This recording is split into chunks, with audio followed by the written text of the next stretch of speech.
Bonjour et bienvenue dans cette vidéo consacrée au tri. Dans cette vidéo, nous allons voir comment définir des numéros d'éléments triés pour les éléments de mur et de plancher. Cela a déjà été évoqué dans une précédente vidéo, les numéros d'éléments triés sont utiles si l'on souhaite attribuer un même numéro pour des éléments qui seraient identiques.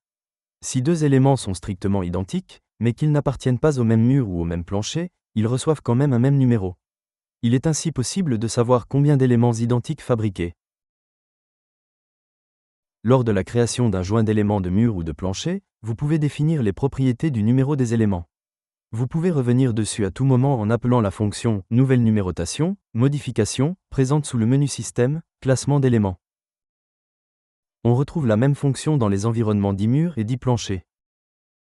À l'appel de cette fonction, vous pouvez choisir de modifier la numérotation de plusieurs éléments ou d'un seul élément. Que ce soit pour les murs ou les planchers, on retrouve les mêmes possibilités de paramétrage. Dans le champ préfixe, vous déterminez un identifiant qui sera appliqué à chacun des éléments. Par exemple EM pour élément de mur et EP pour élément de plancher. En dessous, vous déterminez le type de numéro comme étant un numéro trié. Vous pouvez déterminer le nombre de chiffres qui composera le numéro de chaque élément. Ainsi, avec deux chiffres, le premier élément recevra le numéro 01. Le numéro de départ peut être défini en dessous. Enfin, vous retrouvez un aperçu du résultat obtenu pour le premier élément sélectionné. Après avoir cliqué sur OK, les éléments doivent être sélectionnés dans l'ordre souhaité. À ce stade, le numéro d'élément est incrémenté d'1 à chaque nouvel élément choisi. Il vous faut ensuite appeler la fonction « tri des éléments » présente sous le menu Fichier, Tri.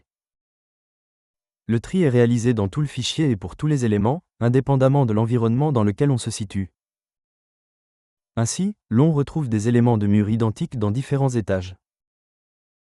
Il est important de mentionner que le tri des éléments n'est pas réalisé automatiquement, afin d'éviter les problèmes de performance.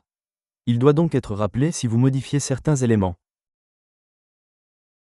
Vous savez à présent définir des numéros d'éléments triés. Merci d'avoir visionné cette vidéo en espérant qu'elle vous a été utile.